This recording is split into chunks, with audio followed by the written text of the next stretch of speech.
Hi friends, welcome to little time channel. என்னடா ஏதோ உருண்டையாக காமிச்சிட்ருக்காங்கன்னு யோசிக்கிறீங்களா? கிடையாது. இன்றைக்கி நம்ம சேமியா லட்டு தான் பண்ணியிருக்கோம். குழந்தைங்களுக்காக ரொம்ப ஹெல்த்தியாக இருக்கும். ஒரு 2-3 பொருள் வச்சு தான் பண்ணியிருக்கோம். 10 மினிட்ஸில் பண்ணிடலாம். நம்ம வெளியே போய் ஏதோ ஹோம்மேடுன்னு சொல்லிட்டு ஏதோ வாங்கி தரோம். கண்டிப்பாக அதை பண்ணாதீங்க. ஏன் அதை நம்ம பண்ணுறோன்னா, நமக்கு டைம் இல்லாதனால தான் பண்ணுறோம். ஆனால் இது ஒரு 10 நிமிஷத்தில் பண்ணிடலாம். நம்ம குழந்தைங்களுக்காக நம்ம ஒரு 10 நிமிஷம் ஒதுக்க மாட்டோமா? கண்டிப்பாக செய்வோம்.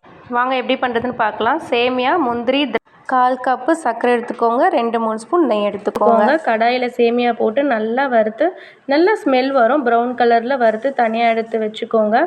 மிக்ஸி ஜாரில் சர்க்கரை, முந்திரி, ஃப்ளேவருக்காக ஒரே ஒரு ஏலக்காய் போட்டிருக்கேன். போட்டு பவுட்ரு பண்ணி தனியாக வச்சுக்கோங்க. சேமியாவை போட்டு பவுட்ரு பண்ணி தனியாக வச்சுக்கோங்க. ஒரு கப்பில் சேமியா பவுடர், சர்க்கரை பவுட்ரு போட்டு நெய் போட்டு நல்லா கலந்துக்கோங்க.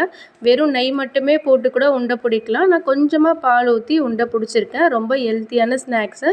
கண்டிப்பாக ட்ரை பண்ணுங்கள். கண்டிப்பாக இன்றைக்கி பண்ணி கொடுங்க. நாளைக்கு குழந்தைங்க ஓடி வந்து ஸ்நாக்ஸை சாப்பிட்டுட்டு நாளைக்கு என்னம்மா பண்ண போகிறீங்கன்னு கேட்குற அளவுக்கு ஆர்வமாக ஓடி வருவாங்க. இந்த மாதிரி ஸ்நாக்ஸ்க்காக நம்ம சேனலில் ஃபாலோ பண்ணுங்கள், சப்போர்ட் பண்ணுங்கள், சப்ஸ்கிரைப் பண்ணுங்கள் ஃப்ரெண்ட்ஸ்.